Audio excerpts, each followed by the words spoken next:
Hello, good morning, everyone. This is Dizal B. Espejo, and I am assigned to report about non written sources of history.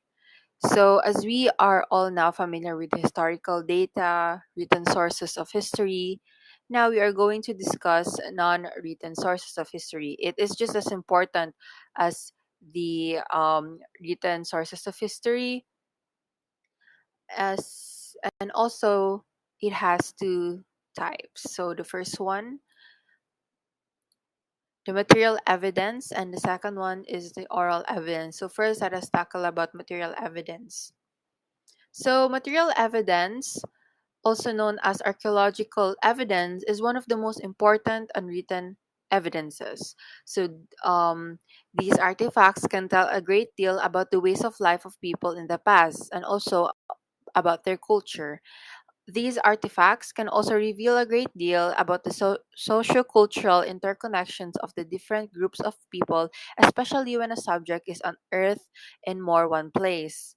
So, the meaning of the social cultural interconnection is that when is combined social and culture of people, like for example their common habits, patterns, something like that. So if we have these material evidences, it can help us know their culture before, because that's what the social-cultural interconnections is what for.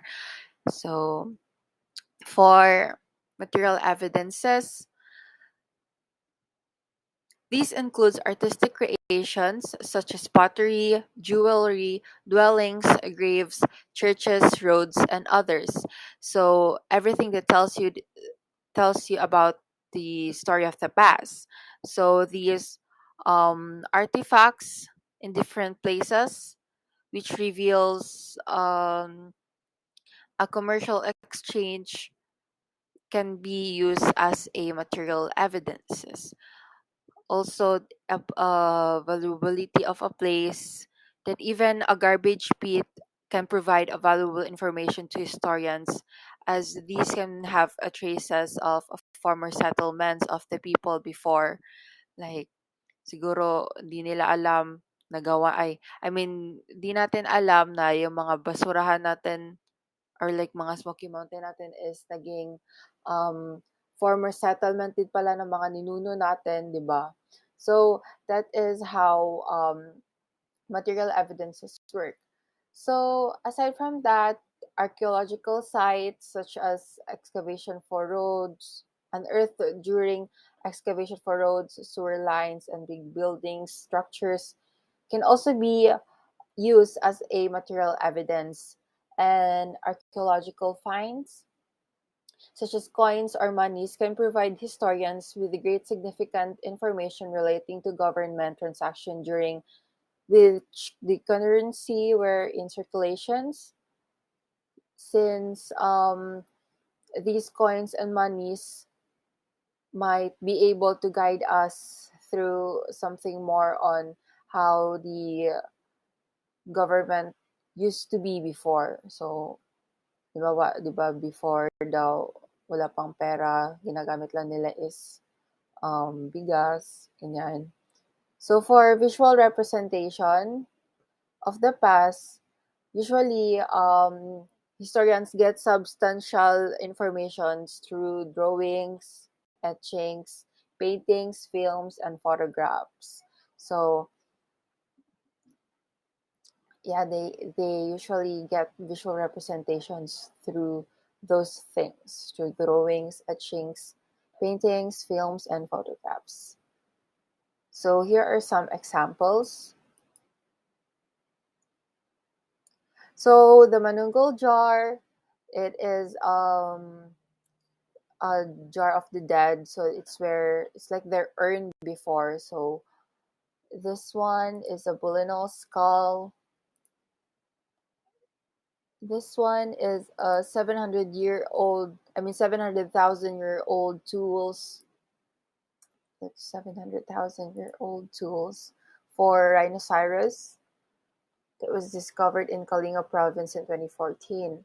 This one is the limestone tombs of Mount Kamhantik, still in the Philippines. And this one is a death blanket. It is a blanket, burial cloth for the dead. And this one is a golden tara of Agusan.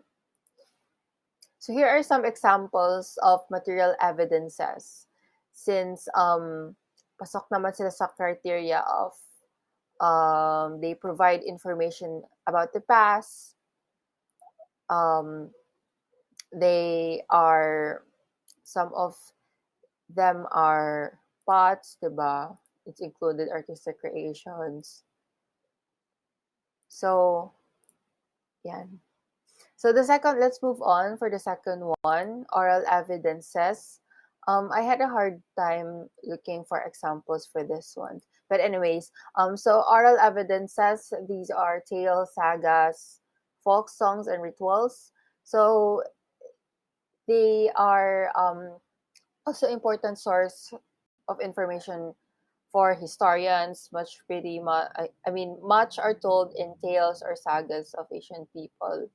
So these are messages or testimony verbally transmitted in speech, so from its word oral. It reconstructs the past in chronological frame and with chronological frame, clear and concrete time and space with unique consistent images. So let's proceed with the example. So yun nga, tales or sagas told by ancient people. And then folk songs are rituals from the pre-modern period of the Philippine history. So maybe I know that we're somehow familiar naman with the folk songs, right? And then for the present age, interviews, it is also now one of the major form of oral evidences at this present age. So, and with that, and I end my discussion about the non-written sources of history. So, ayon, just a recap. Non-written history, non-written sources of history are just as essential as the written sources. It has two types, the material evidences and oral evidences.